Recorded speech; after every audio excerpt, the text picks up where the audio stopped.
Well, just I'll be the boring one if we have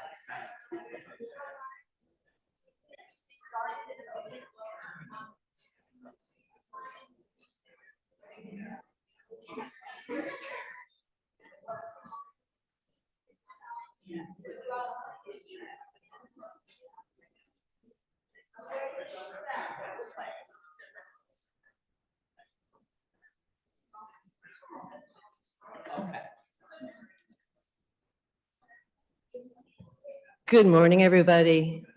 Before we get started with the presentation, I want to say thank you. I am so thrilled to see more history geeks out here with all of us for the history of Crebilly. So welcome. And talk's going to be about an hour or so, and we'll have plenty of time for questions at the end. And I know we're all so excited to see this property that Westtown Township has bought, and that it's all our property. So I'm the newest member of the Historical Commission, Christine Gonzalez. I started a few years ago by coming to these talks, and I was so enthralled with the history of this area and the stories that I had never heard before. I thought, the Historical Commission, that seems like a pretty interesting group. They meet once a month, second Tuesday from 7 to 9 o'clock. And I started by just attending the meetings. I didn't join because I just wanted to see what was going on. They are the sweetest people, so interesting, and it's like a secret club, a club where you get to learn the history of not just Westtown Township, but Chester County and going back to the Indians. So it's been a fantastic collaboration of all these other history geeks. It's like a secret club where you'll get to learn things. So huge thank you to Pam here from the township, who's giving up her Saturday to open this room and help us with the presentation.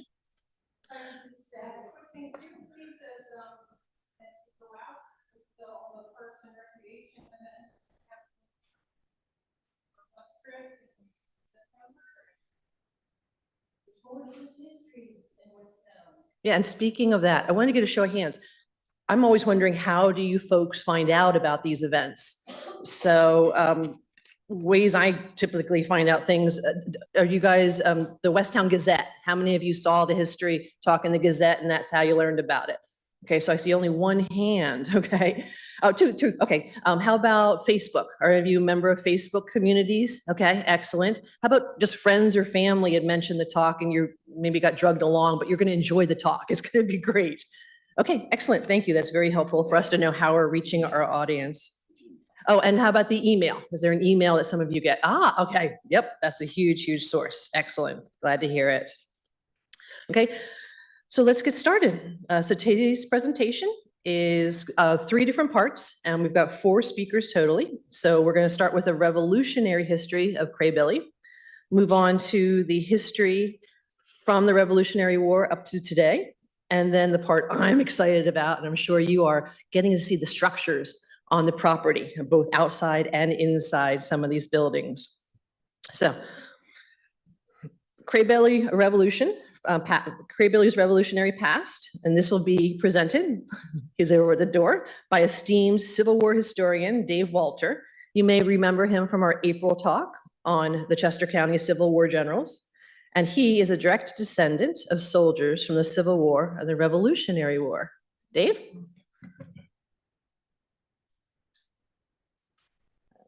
Sure. Yep, let's see. Yep, so it's a big arrow, and I just moved it forward for you. So you should see. Move forward yet.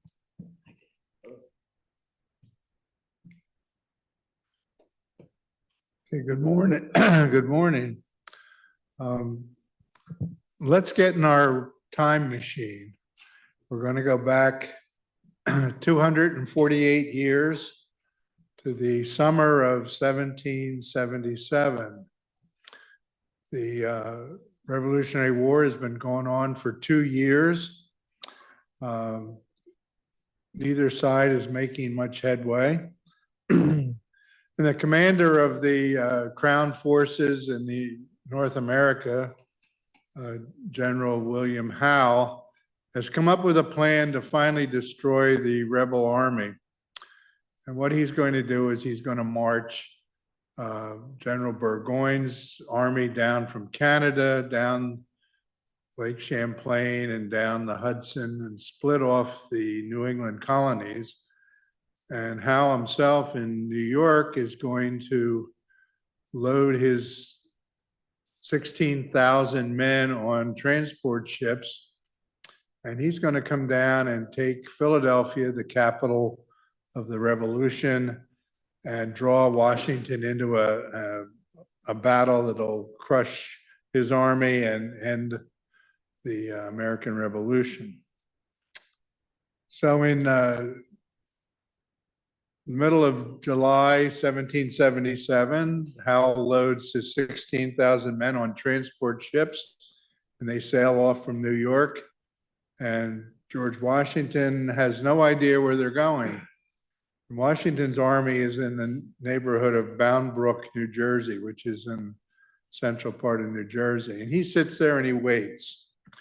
And several weeks later, Howe's ships are spotted off of Delaware Bay. And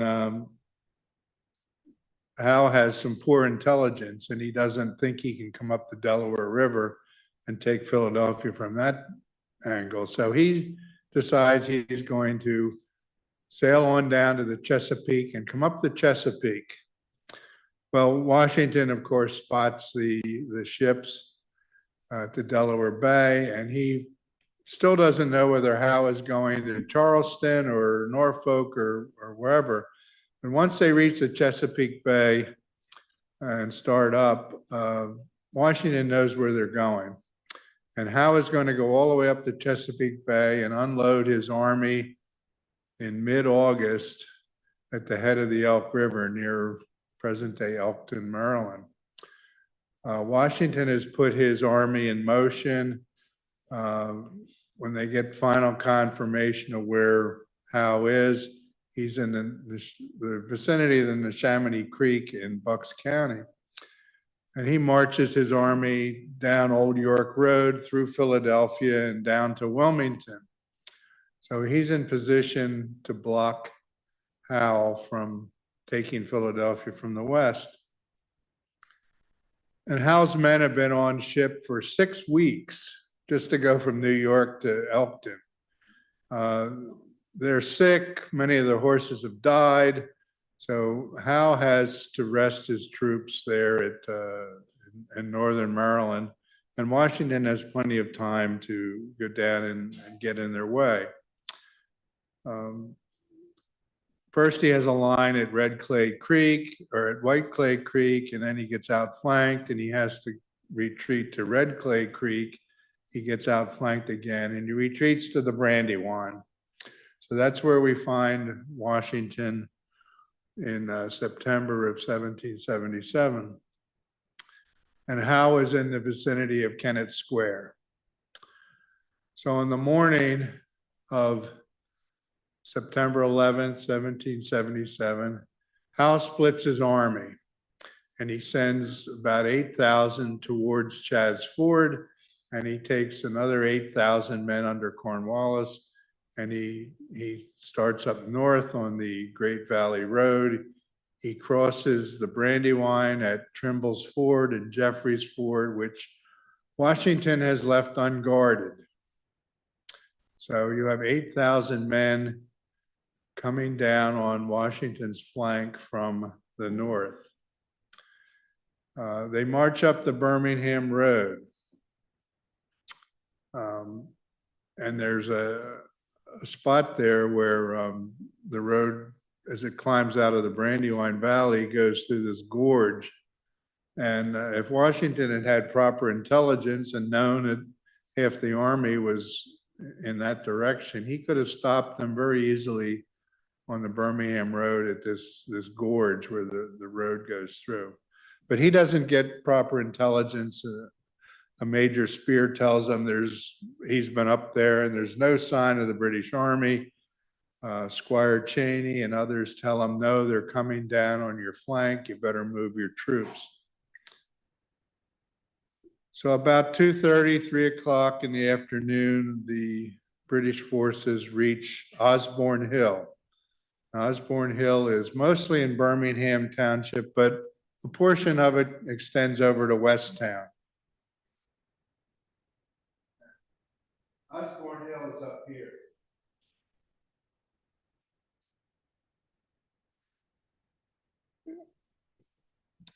So Howe's troops have marched 17 miles on a very hot and humid day. So they rest for an hour on Osborne Hill. Armies in those days, you fought in formation, so he has to reassemble the troops that are marching up Birmingham Road into long lines of troops to move forward into battle, because they can see on the heights across the Marlborough Street Road, 926, that Washington has moved several divisions of his troops over there on the hills by Birmingham Meeting House to oppose him. There's stories, well, they stopped to brew tea. Well, obviously the soldiers did stop and make tea and that sort of thing, but the purpose wasn't to stop and brew tea. It was to rest, to get into formation, and to assemble their battle plans. So here's what's now Crebilly Farm, right down there in front of them. New Street did not exist at the time. The wheat has been harvested on Crebilly Farm. We'll just keep calling it Crebilly Farm. We don't know whether it was fallow or whether grasses had been planted or what, but the wheat has been harvested. So any vegetation is going to be low. You can see the troops coming. Now here's where it gets tricky. Without the benefit of a time machine, we don't know exactly where the British Army advanced. There's a map prepared by an officer in the British Army 3 days after the battle, and the map still exists in the King George III collection at Windsor Castle, that shows the entire British Army, including the Hessian troops, to the west of Birmingham Road. However, there was a young man named Townsend who was a local from Sconnelltown. He was walking on Birmingham Road when the British advanced, and he was scooped up. They weren't going to allow the locals to go and tell Washington what was going on. So he's kept prisoner right there on Osborne Hill.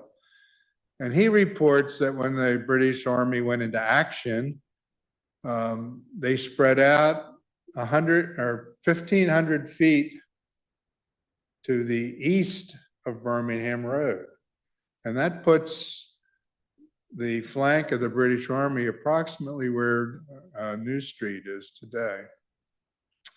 And on that flank, Cornwallis and Howe have put the Hessian Jaegers. You all know the story of the Hessians. They were mercenary soldiers hired by King George. 1 minute left. Well, we do, huh? And Hessian Jaegers are shock troops. They're reconnaissance troops, and they're the troops that protect the flank of armies. So this map here was prepared by the American Battlefield Trust, and it shows where the Hessian Jaegers were posted. It's hard to see, but they're right up here. And on this map, they are on what is today Crebilly Farm. Now, if you go down New Street, you notice you're sort of in a little valley, and to your left, there's high ground. And we speculate that the Hessians, being reconnaissance troops, would have sent men up to that knoll on Crebilly Farm to look out here in the direction of the Wilmington Road to make sure that there wasn't some ambush or Continental troops over in that direction.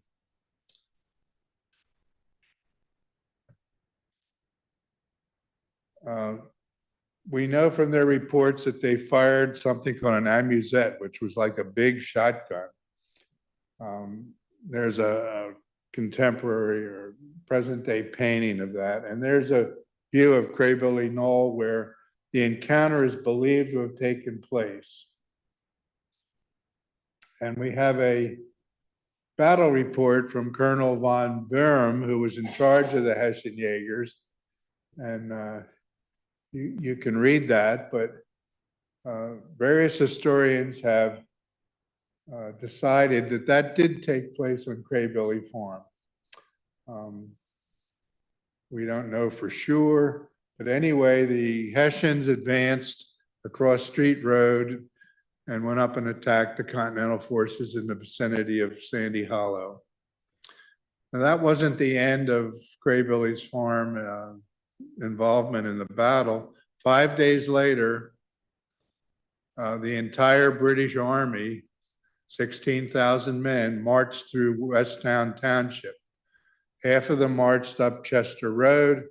The other half marched right up Wilmington Pike, right out there, to engage Washington at the Battle of the Clouds up by Boot Road. So we certainly speculate that British soldiers fell out of the ranks, filled their canteens, watered their horses on the little streams there on Crebilly. And after that, it became quiet again here in Westtown, and the war passed us by. So who's next? Thank you. Thank you so much, Dave, for kicking it off for us. So continuing Crebilly's rich history, we have Steve Waroftik. He's a member of the Historic Committee and also runs his own marketing firm. Come on up, Steve. Oh, and thank you so much to Steve. He put together almost all these slides, pulling together thousands of documents and photos, plus some wonderful photos he just took recently of the property and some of the some inside some of the properties. Steve. Good morning. Let's see how this guy works. There it is. As I'm sure you all know, residents of Westtown are extremely excited about the purchase of a large portion, 2/3 of Crebilly Farm. You can see on the green area, the area that the township owns, and also showing here in white would be the Westminster Church up on Pleasant Grove Road. There's a little segment here which remains in private hands. As you drive by, you see a kind of a burned out home, and that's the one that you see there on Route 202. And then the in brown are the private areas.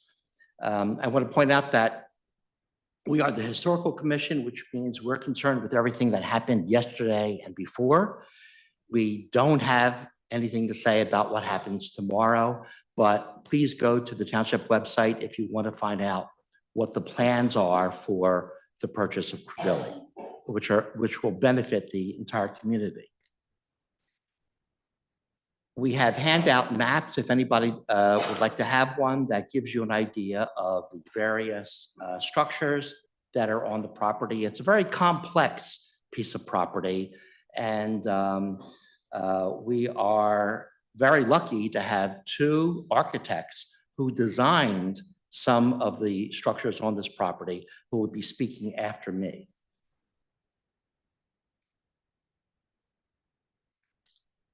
As you can see here, Westtown is part of the oldest settled portion of Pennsylvania because the landings happened along the Delaware, primarily in Philadelphia and also in Wilmington. You can see here from the map that shows when areas were settled that Westtown, part of Chester County, was one of the very first places that people settled in. And because we have terrific farmland, they decided that this was something that they'd stay and become farmers. And in all of Chester County, Westtown is one of the primary places that remained farming communities for a long time. Initially, much of Westtown was owned by people from England who purchased or were granted land from William Penn and his descendants. And these people often never visited America at all. They had never set foot in Westtown. They just owned land and sold it to others. These two people happen to be people who did actually live in Chester County. Mary Norris, as you can see, owns a huge swath of land that crosses over 202, what is now 202, onto our side. And here she is. That's her deed, or portion of her deed, and she got 1,000 acres, which included Crebilly Farm, part of Crebilly Farm, and paid the huge sum of 319 pounds, a very expensive property at that time. William Hunt owned most of the rest of it. So you can see here that the owners of the land on Crebilly owned a lot of land and did a lot of farming, not always for themselves. They often hired people to do it. One of the interesting aspects of something that we believe affected Crebilly is something that's written up in one of the old gazettes that we have, and also is part of a terrific interactive experience that you can see online from the Chester County Archives. And this involves one of the very few slaves that lived in Chester County, and in particular, we think in Westtown, Bilhah, which is actually Bilhah, which is in Hebrew, it's a word that means unworried person. So whoever named her decided that she should become an unworried person. She was a slave, and we often called Bella because, of course, we have to change names so that we can pronounce it, and owned by Henry Ney and his wife, who owned a huge swath of land here in Thornbury. They also owned land over in Crebilly. As you can see, once again, the swaths that are owned in Crebilly are huge. Henry dies, leaves his possession, which is Bilhah, to his wife. She is then freed when the wife dies. And when she dies in 1750, and we believe that she lived on Crebilly at the time, we don't have 100% proof, but it's, let's call it 98% proof that she lived there, because that's where there were some homes built. She becomes the very first Black person in Chester County to have a will probated. She leaves possessions to her relatives. The entire will is actually on the, available online if you visit this interactive sequence. You can see her signature there. She didn't sign her name, she signed it with an X, but it's believed that it was not because she was illiterate, because she owned books, so she must have been literate, but because she was so infirm at the time, that's all she could do to make her mark. And that silhouette is presented online as a representation of what she may have looked like. There was some industry, although we were a farming community, there was some industry here.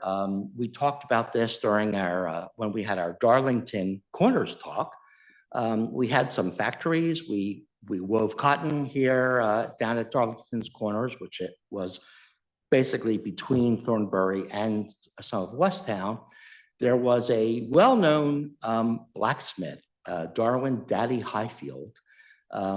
This is him in his shop on the left with two of his sons and a friend, and a picture on the right, which we got from the Chester County Archives. He owned a large blacksmith shop, had 5 employees, and later had to move it because there was continuing development over there in down where the Delta gas station is, and the dentist over there. And eventually the blacksmith and wheelwright shop moved over to Crebilly, which was on Street Road, close to where the Westtown Inn is now. Now, a little while ago, some people had decided that instead of having a farm on Crebilly property, that it would be better to have a series of more dense homes and housing and to turn it into a more valuable housing development. This did not happen, and instead the property remained farmland instead. Now, some of you may think I'm talking about something that happened a few years ago, but I'm actually talking about the year 1800, which is when this happened. And the reason why it happened in the year 1800 is because the most traveled road in all of Chester County was Wilmington Pike. Wilmington Pike was extremely valuable because it got you down to the Port of Wilmington. It got you to where DuPont's gunpowder was made, which our farmers here used all the time for various purposes. And because of that, there was speculation that Wilmington Pike would turn into the Pennsylvania Turnpike. It was a turnpike for a little while, but mostly it was not. And as we know, Pennsylvania decided the turnpike should be elsewhere. And also, Westchester Pike became a more important road eventually in the later part of the 19th century. So Wilmington Pike instead still becomes a valuable road, both to get into Philadelphia and down to Wilmington. And so in the 50s, that becomes enlarged, and they actually move the pike itself. Now, a portion of the original Wilmington Pike, which we think is the last remaining colonial road in Chester County, still exists. That's a picture of what it looks like. And it's located, as you can see here, this is where the inn would be, and the private property that's up there. So you can see that, stop that. So that that portion of the pike still exists. There is a tree now that's fallen across there, so it's hard to get to. You can actually pull in there. You can visit that pike, but that is what the original colonial road looked like. What happens is when the speculation is that, gee, this is going to be important land. The Pennsylvania Turnpike is going to be right here. You can see over the years, in a rather short amount of time, this Crebilly farm gets sold and resold and divided into more and more properties.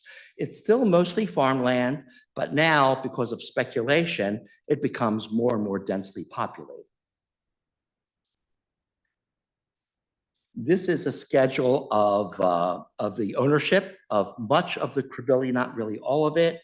And as you can see here, it went through many, many hands. And this is, again, only part of the property, eventually coming into the Robinson family, which we will talk about in a minute, and the Robinson family winds up turning that into a family trust. So the Robinsons who live in the Robinson home right now don't actually own the home themselves. They pay rent into the trust itself, which is who, of course, we had to deal with the purchase. Now we've got to go to Ireland for a minute. Why Ireland? Well, why Crebilly? And why a castle? Well, that is a castle in Northern Ireland, which is similar, not the same one, but similar to the original Crebilly Castle. Crebilly Castle was built by the O'Hara family, the O'Hara clan, in 1641. And they named it Crebilly Castle after, I will not attempt the Irish pronunciation, but a phrase that can be translated as branch settlement or townland of the branch, tree or clan branch, and homestead or settlement. Tree or clan is important because branched here means either part of a tree, part of a growth pattern, or part of a family that is part of a larger family. This is in County Antrim in Northern Ireland.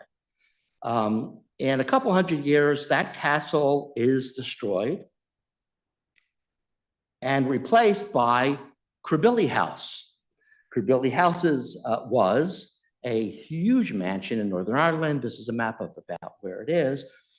That mansion eventually is pulled down and is turned into a huge public park, which is part of the Environment and Heritage Service of Northern Ireland. And you can see here it's still online, and if anybody feels like visiting the other Crebilly, you can go and visit that. That's public land that is over there. Crebilly House is now gone, but in 1918, it was purchased by a Philadelphian. That Philadelphian was named J.K. Robinson, who actually never actually lived in that house. The Robinson family business started with Sam Robinson, who comes in 1888 to Philadelphia from Northern Ireland and meets up with his friend. Both he and his friend in Ireland worked in the grocery trade. So when they came to Philadelphia, what are they going to do? Well, we'll go and work in grocery stores. So they go and work in grocery stores in the 1800s and eventually save up enough money to open up their own store. They work as grocery clerks. Their store here is on South 2nd Street. Business was so good, Robinson contacts his brothers and say, come on over here to America. You can make a lot more money than you can in Northern Ireland. So they come over here and they put up more stores. And once they reach, I think, the 7th store, they buy another chain. They called the Acme Tea Company, which was actually a store and an importer. And Sam Robinson comes up with that beautiful motto: honesty and truthfulness, combined with speed and correctness, are necessary to make good businessmen and women. They start a chain, a large chain of stores called American Stores. This is an old ad from the early 1900s. They have a store in the upper left-hand corner. That's one of their Philadelphia American stores. The importance of these, the concept that these fellows followed was a concept that was also promoted by the Atlantic and Pacific chain A&P stores. And that was something entirely new in the world of merchandising, which is instead of going into a store and walking up to the counter and telling the person in the store that you would like to buy some chewing gum and having them go back to the warehouse, bring it out to you and wrap it in brown paper for you to take home, instead, you could walk over to a shelf and get it yourself. This was the same concept as used in department stores and why both supermarkets and department stores took over retailing in America. It meant that at the time, if you wanted to buy tomatoes, you could not pick your tomatoes. You had to say you wanted a pound of tomatoes and you got what you got. Now, all of a sudden, you could go and pick your own tomatoes and you wouldn't have to pay for the service of the person working to hand you the tomatoes. So this became a terrific development. Here is a picture of the American stores located in Wayne, PA, and then they changed the name to Acme Markets because they had owned the other Acme chain. People kind of liked that because it was more unique. There were a lot of places called American this and that, and so they become Acme Markets. Some of you folks who are as ancient as I am may have seen the facades of some of these around the Philadelphia area, which were cream and blue colored places. The Robinsons make a lot of money in this business. And so what happens is brother M.M. Robinson, who has a passion for horses, buys a farm near Paoli and calls it New Beak Farm. The older brother, James K. Robinson, doesn't want to be outdone. He needs to have his own horses and he needs to have his own place to raise them. But Paoli is filled up, so West Town. Now, by now, people are realizing that, gee, we're not going to have a turnpike here. I think I better sell this land and get off of my investment. And so He buys 300 acres in Westtown and decides to call the place Crebilly after their namesake location of Crebilly House over in Ireland. The family winds up breeding nationally recognized prize stallions and sells them for a ton of money. There's a lot of reports of, or these horse shows that they would participate in. In the 1940s, they sell one of their stallions for $50,000. That means that horse, in today's money, would sell for $1.1 million. So these guys were doing pretty well with that stuff.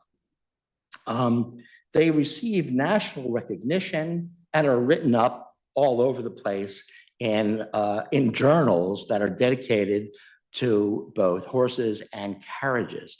The Robinsons owned one of the largest, perhaps the largest selection of antique carriages in the nation. Unfortunately, I was not able to find images that I could vouchsafe were actually owned by the Robinsons. Maybe we'll follow up and do that in the future. But they all get sold off and are sent to private collectors and museums.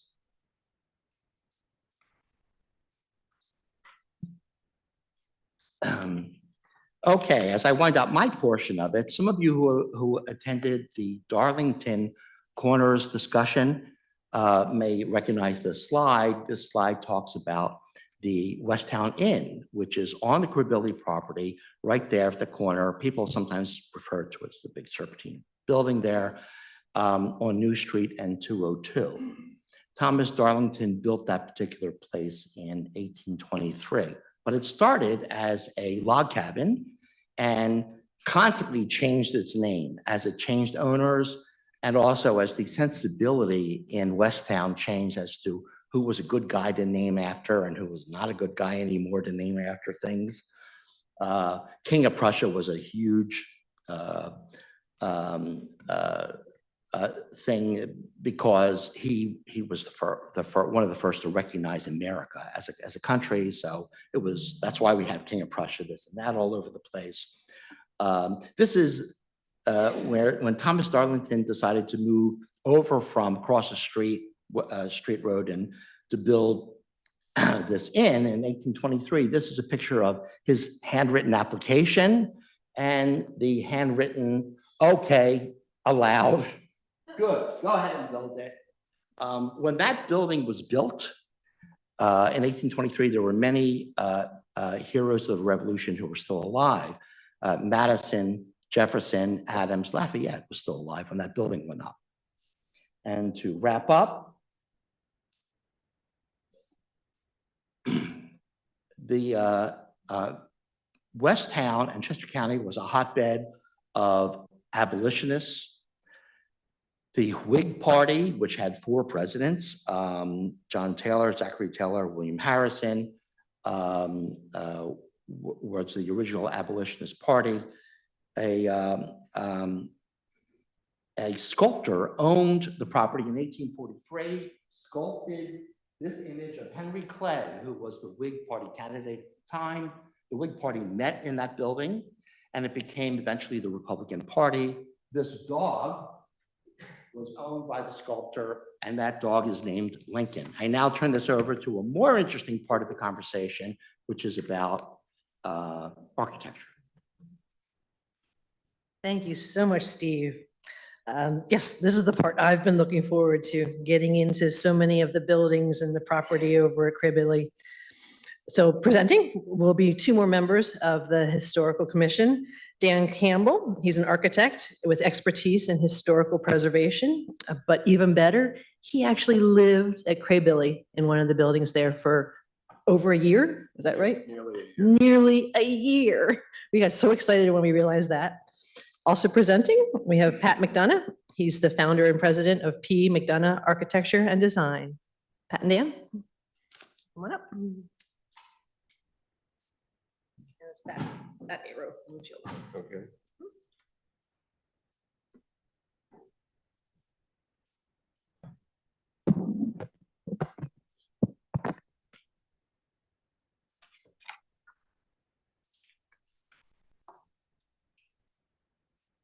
The buildings on Crebilly Farm are clustered into certain areas. Closest to Wilmington Pike, 202 is the West Town Inn.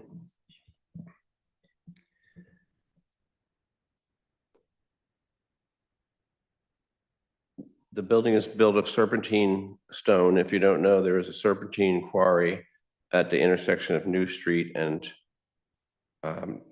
Street Road, where a lot of the serpentine stone comes from that was put at Westchester University and all the buildings that you see around this area. The inn is a 5-bay, we call it, front facade with a center door and a center hallway with a stairway. You can see that there's a course of bricks that projects from under the second floor windows, indicating that there had been a pent roof on that side of the building. There was a architectural element in those days where a roof was attached to the outside of the building to shade the windows from the weather and the sun. But that's not there anymore. The front door has a kind of a tympanum over the top of it, which is a piece of woodwork, and it's probably not original to the building. However, the windows do appear to be original, and the shutters also, including the original hardware. In the back of the building, there's a garage, which is also built of serpentine stone. It's probably 20th century. There's a concrete porch, which may have had a roof over it at some time. That's not completely clear.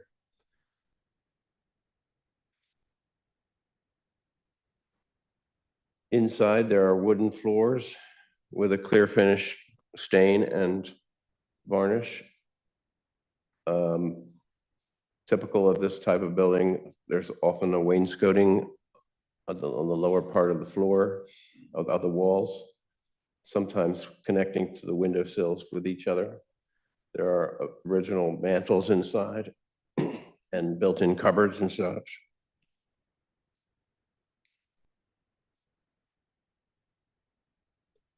There's the center hall stairway.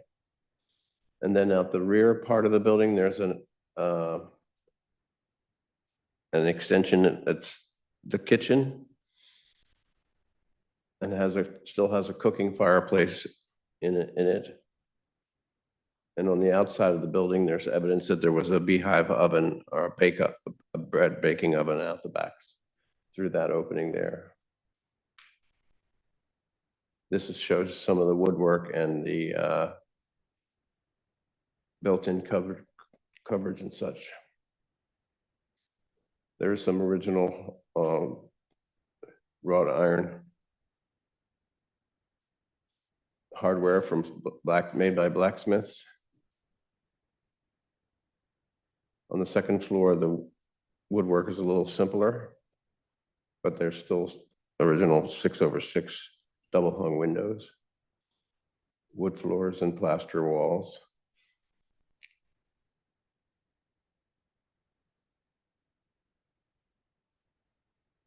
There's a stairway that goes up to the third floor or attic, and some evidence of removed fireplaces or wood stoves, wood burning stove.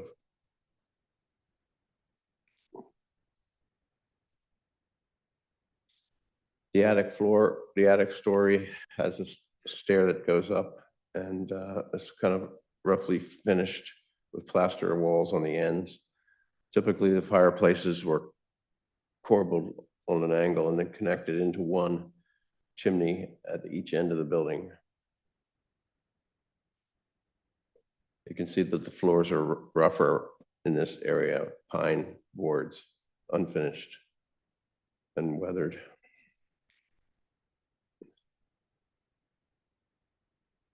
One part of the third floor is made more habitable by plastering the walls.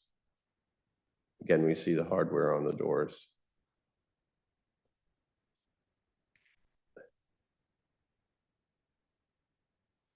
At the rear elevation is this kitchen addition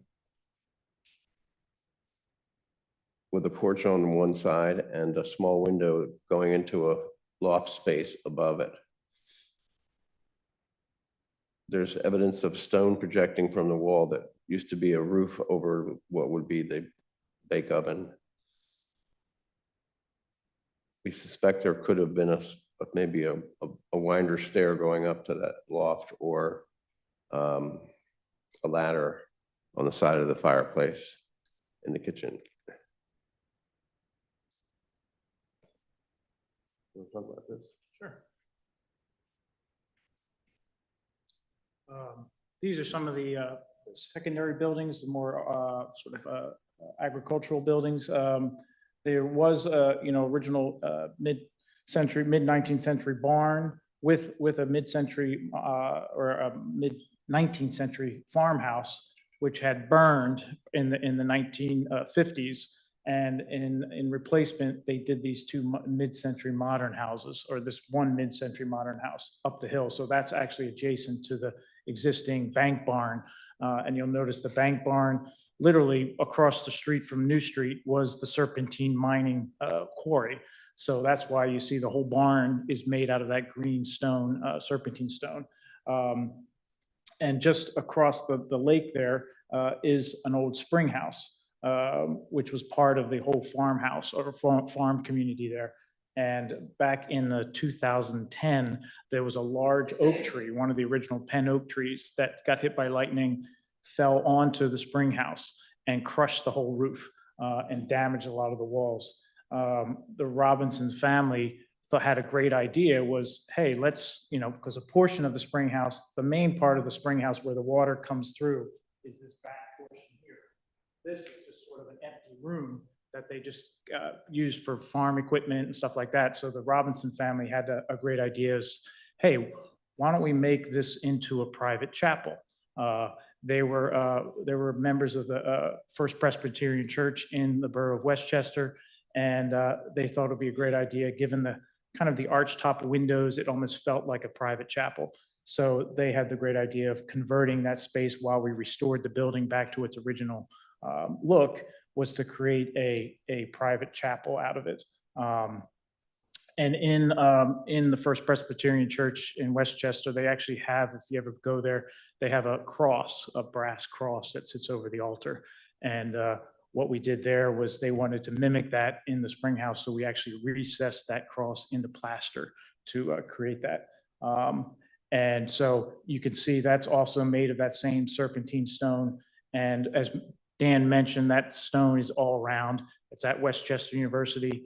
Even the University of Pennsylvania loved the look of the stone, that they used it for their main building on campus, College Hall and Logan Hall. So those two buildings are all made out of the same serpentine stone that's literally right across the street from Crebilly Farm. And unfortunately about this stone is it's very porous. As you noticed, you could carve figures in it. It also absorbed water very easily. So it actually wasn't a very good building stone, because any stone that kind of touched the ground would absorb the water and flake out. And so it was a very porous stone to build. And so University of Pennsylvania actually had to strip the first 6 inches of that original serpentine stone off the facade, and they replaced it with cast stone concrete that looks like the serpentine, and had to spend millions and millions of dollars of restoring these two buildings by stripping off the face of that original serpentine stone. And the chapel is still a chapel today. The Robinson's daughters got married in it. And in 2014, Architectural Digest ranked it as one of its top 10 private chapels in the world. There was chapels in Brazil, Spain, Germany, England, and Crebilly Farm. So how do we go to the next one here? You'll see here this bank barn that I just spoke about, using that same serpentine stone. And if you don't know why it's called a bank barn, you can see on one side it banks up and enters the upper floor, and then on the back side is actually lower on the backside. So that's why they call it a bank barn, not because there's a bank in it. It's just they're literally it banks up to the second, literally to the second floor, and that's where all the hay is stored and everything like that. But you'll notice all the great details. I mean, what's great about 18th century, 19th century buildings is you see the handcrafted craftsmanship. Someone actually had to cut, these stones to make that pattern and create that gorgeous arch in there. What's nice about that serpentine stone, it's very easy to cut, very easy to chisel. To make the sort of the conical piers on the lower part of the bank barn, and all original. Even in the inside, the old timber framing is still there. Everything is still original to the original 19th century. So here's the spring house again, calling it a spring house chapel. The Robinson family actually brought antique Jerusalem limestone to bring in to use as the floor. They had these actually old, kind of going back to Ireland, Northern Ireland. They actually purchased these pews from Northern Ireland, from that region, and brought them back. And there you can see that recessed arch with the recessed cross in there, mimicking the brass cross at First Presbyterian Church in Westchester. And what's great is we had kind of going back, there was a blacksmith shop that probably a lot of the hardware that came to Westtown was probably forged right in this area.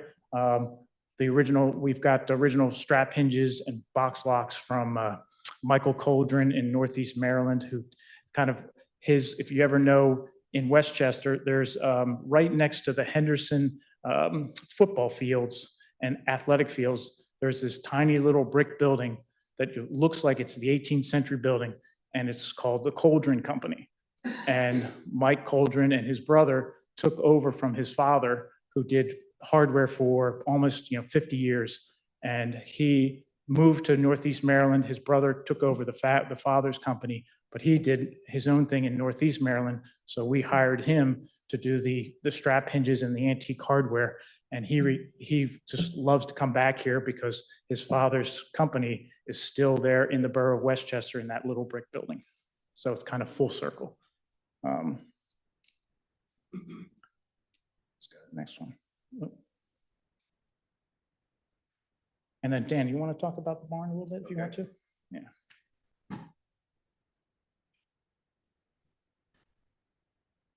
So closer to the center of the property, there's what we call the equestrian or equine cluster of buildings. The principal one being a large horse barn with about 12 stalls. It faces a new riding ring, which was built in around after the year 2000. There is a carriage house, which was used to store the carriages next to that. There's a blacksmith shop, which any good working farm would find useful for all the repairs that have to be done continually on equipment, wagons, and buildings with metal work.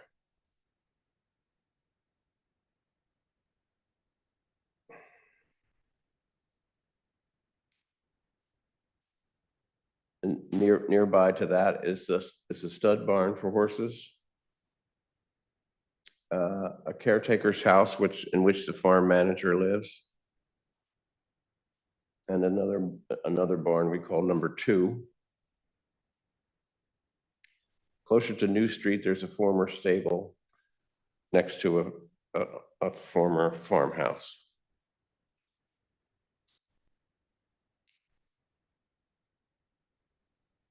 There are still some remnants of the farm outbuildings in place. There's a shop, which is used for storage of equipment and repairs. There's a scale house, which on a farm, typically when things come in or go out, they get weighed for payments. And there's a scale house with the scale still intact. There are a couple of corn cribs around, one large one near the bank barn and one smaller one near the Robinson's house. And of course, the modern house that Pat described. And then closer to New Street, there's a house left over from the Hunt ownership of the property, which has a date stone of 1805. has a porch facing south. And in addition, you can just see on the far right side of this picture, and built in the 1970s by a local architect. And then the Robinson House, built between 1998 and 2000, is on the top of, is on the center of the property near, with entrance from New Street. It's the Robinsons are very enamored of Western architecture, and they asked for a building to be in this sort of shingle style, or it has shingled walls on the second floor and stone walls on the first floor. It's what we would call an arts and crafts style of building. There is a remaining barnyard wall where there had been a barn that burned down there, and that is now a garden inside. Another outbuilding on the property is a spring house and residence. And when I lived there, the horse manager lived in that house as part of her employment there.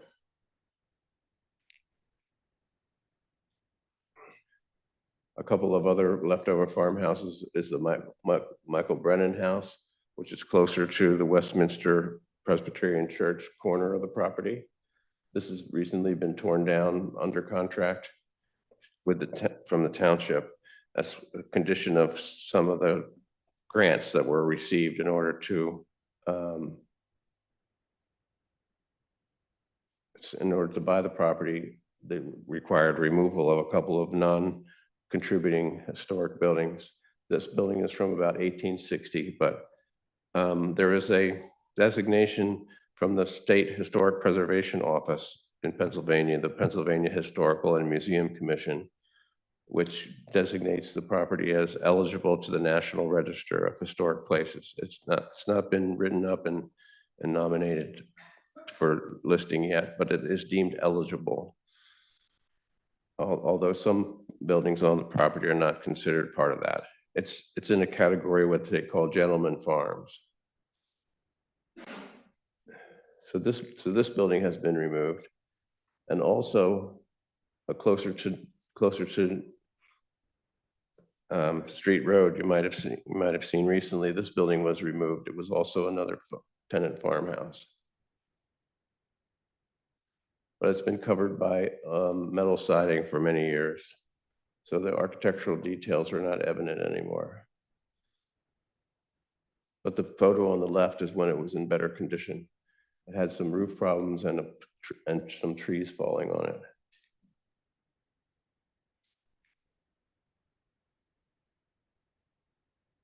So I think that's the end of the slides. Is that right? That's it.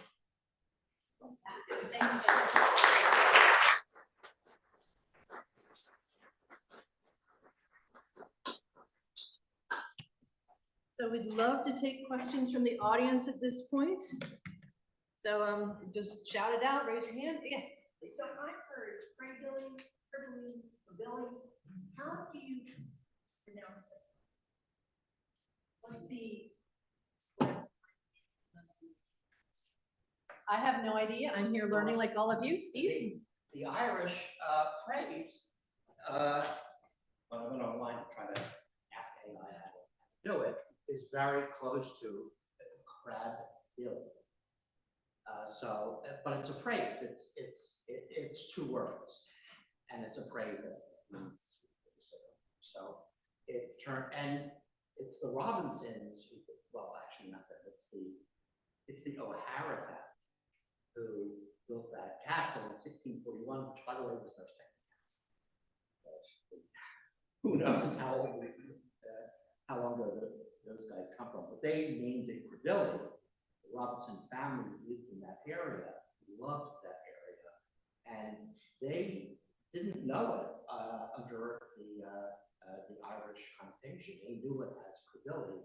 As you saw from the picture of the mansion, that was Crebilly House. So when J.K. Robinson came to Philadelphia and made his $1 million, he decided, you know what, I'm going to buy that. I'm going to buy Crebilly House right? So that was like something I suspect told the folks over there in Northern Ireland, I've made good. And he never did that. He never went there, and that thing got turned down. So to pronounce it correctly, living here, we say We say Crebilly. Crebilly. And they would have Crebilly. said that too. Crebilly. Wonderful question, because I was wondering the same thing. Another question over there? Yes. What is the disposition, the future disposition of the structure, building assets on the portion of the property that the township? If you recall the slide in the beginning where the green portion is the West Town ownership and the tan portions were subdivided into properties, there's about 100 acres that's subdivided into 25-acre lots. And those historic buildings are on those lots. So they will be sold with those buildings and an easement not to change them. Now, the West Town Inn, though, is on township. Well, The West Town Inn. the West Town Inn was separated from the Natural Lands Trust agreement. It's about a 2-acre property there that's been subdivided, so that it did come to ownership of West Town Township, but it's not subject to some of the restrictions that were put on the other buildings. So the township is planning to sell that. It's currently an agriculture and residential zoning designation, but the township is planning to change the designation to commercial so that they can sell the property and perhaps a buyer will turn it into another use. So then the chapels can be on private property, right? Yes. Yes. That comment again, could structurally be similar, like in Rose Tree, Rose Tree Park, they moved the building back to the road, turned it sort of catty and looks great. Yes. That building will look certainly much better. Move back and turn catty, at an angle to the road, but I don't know about that type of stone, whether it's movable. King of Prussia Inn, I don't know if people remember, King of Prussia Inn sat right in the middle of 202. And I was actually involved in that as well, where they actually picked the whole building up on a Sunday morning and moved it. I was there. Yeah. So, and that stone, it's still a structurally sound building. It's really just the face of the stone that's very poor.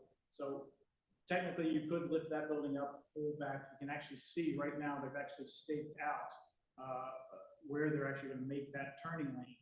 PennDOT is in the process of expanding that turning area, and you'll see the stakes where how close it's going to get to the West Town Inn. So it's going to be very close. As a historic commission, we're trying to convince the township, hey, let's put an easement on that, so we're just not selling it to Walgreens, so they can put a Walgreens there. So we're trying to encourage them that, because it is one of the most historic and most iconic buildings in the township, and the proximity where it is, it's it's viewed by 100,000 people driving up and down 202. So, and it has the provenance. It literally it's actually eligible for the National Register. And so it has that protection, and we can actually go for grants to possibly, offer for the new owner, or if the township is willing to hold on to it. So we're fighting to figure out a way to use that building, save the building, because the last thing we want to do is the township sell it to a private person and they tear it down and do whatever they want to. Other questions? Yes. Another question about that very charming chapel that was there. That looks like a John Milner project I've seen before. Did Mr. O'Connor? Yes, I was the project architect while I was at John Milner's, and Dan himself, when he worked on the Robinson family, he was also working with John Milner at the time when they did the private residence. Spectacular. Is that going to be preserved in some way? Is it on the National Register? Unfortunately, it's not on any national register. We're just hoping that the new owners understand the significance of it. What I don't think is well known is the fact that it is on the top 10 list of most beautiful private chapels in the world, which gives, hopefully the new owners understand that, and they still have weddings there today. I mean, they still allow people to have weddings in that. Good eye. Yes. Well, if those properties are restricted, it has to be made similar, would they have to go before they start? Well, Good that's- question. Very good question. I've been on the historic commission for almost 10 years. Dan's been on here almost as long. The one thing we've been fighting to have is a historic ordinance. Westtown Township has no historic ordinance. We're one of the few townships, particularly in this area, that does not have any historic ordinance protecting historic sort of resources. And we actually have put together historic ordinances going through the solicitor and hopefully the full board will bring it up to vote relatively soon. Particularly that now that Crebilly is selling and there's so many historic properties on there. So we encourage the public to write into the township and offer to help and maybe even offer your support. But yes, to this day we don't have a historic ordinance. However, given the sale of the Crebilly farm, there is a protected easement that those buildings have to remain exteriorly wise the same. They could gut that chapel and put a whatever they want in there. Insides are not protected by that. Other questions? Yes. Are there any Robinsons remaining on the farm? Or will they remain on the farm? I don't know that I can answer that very accurately. I have seen the property up for sale by Sotheby's Real Estate. I know that there's 3 brothers, and 2 brothers that live out of town. I think one lives in Florida, one lives in Texas, and David Robinson, a brother that has lived on the property, built that house. My understanding is he wants to sell. They have 2 daughters and 2 sons who are all adults now. And one of them was living in the Hunt building next to New Street most recently. Jeffrey, who's I believe he has a film degree from University of Pennsylvania. Another question? I guess I'm a little confused because it seems to be a mix of abandoned buildings and houses that are actively lived in, and I don't know what is what, but the map doesn't tell me any of that.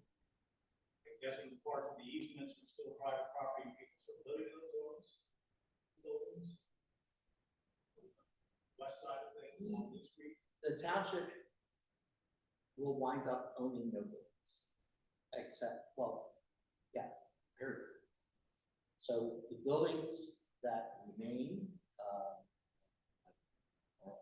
property, we own a building still, was Civil War era places that you see now. So we own the beautiful building corner that will be sold. So when that happens, we'll have a lot of land. And so it is confusing to figure out, wait, what's going on? Who owns what? Yeah. Is selling the drones part of the understanding of the grant? Can we not receive it? It's not part of the grant at all. It was removed from as Dan explained, it was removed from the grants in order to be able to do things with it. But we really can't speak to, we're the historical commission, we're not the land selling commission. So you're going to have to, if you go online, there's a lot of information about general plans. And I'm sure there will be many public meetings for you to ask questions. But we are with you when it comes to preserving the people. Yeah, we just want the private buildings in hand on Crebilly Farm have an easement, so they can't change it. And as a historic commission, we're just hoping that the township will put an easement on the Darlington Inn as well, so it can be preserved. But with this, like you said, with this historic commission, we make recommendations, we don't make policy. Yes. I have a question. So there's 4 25-feet plots that people are buying. So the one plot that has the mid-century modern house, can they tear that house down and build another home there? As I understood, you could build a barn, you could build a house, but you can't subdivide. And you couldn't build a. Is that beyond our knowledge? I don't, we're not really privy to what the leases, what the deeds will say when those properties are sold. So I'm sorry, I can't really answer that. I do have a question. You got to live in a property for almost a year. Can you tell us a little bit about that experience? I had designed the new house for the Robinsons that looks in that arts and crafts style.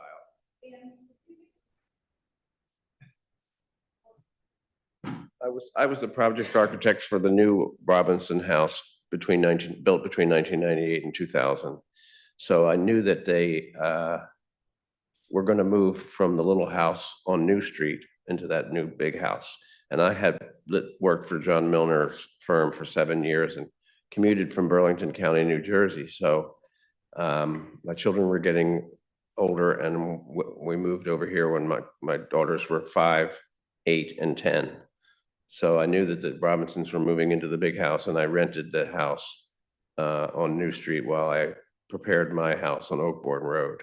It needed a lot of lead paint removal and structural repairs, and finished the 3rd floor for two additional bedrooms. So I rented the house for 10 months from the Robinson family. Was it cool living on the property? Well, it was very nice living on the property. I don't think my daughters realized what it was at the time, but they do know now, and they're very happy that it's been preserved. So it's a personal accomplishment for myself as well as for the township. Thank you. We have time for one more question. So in the back. Prior to 1683, was there any presence of the land by the Puppy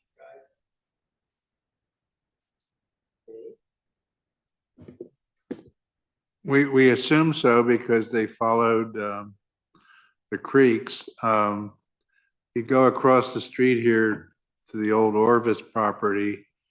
You know, the big pond there that's on the north side of East Pleasant Grove Road, that's fed by a stream, and the spring house is still there. And in the 1940s, they found Lenape arrowheads there. So there's plenty of evidence that the indigenous people did use at least the stream beds that run through Crebilly. So if you want to know more about the dissolution of the property in the future, I would suggest you watch the agendas to the Board of Supervisors meetings and the zoning board, which are coming up in the near future, and make your opinions known at that time. Yeah, there actually was a matrix that was put out of the next, and it's a one-pager, maybe two-pager that they put out from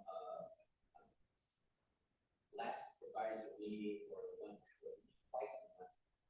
At least they have it, and it's what the next steps are. The next major step is a grant finalization in October of this year, and they wanted to frame the cost of a master plan. Big date is December of 2027. That's when there is a intent to buy access to Crebilly. It's loosely defined. It's not cast in stone on what that means. What we can let them believe is that technically you can get on the property now. Best case scenario is that they're in partnership with the RP people that are in charge of all the key thing in advance is December 2027, day that at least the target date for allowing access. Okay, excellent. Thank you so much. If you do have more questions, you're welcome to come up and talk to the speakers. Please mark your calendars. The next 2 talks coming up, you're going to want to be here. September 20th, that's West Town School. Talk on that and the Quaker tradition for the past 300 years. And also November 1st, where my friend Jennifer from the Chester County Historical Society will be talking about the dark history and murder here in Chester County. Big thank you to our speakers. So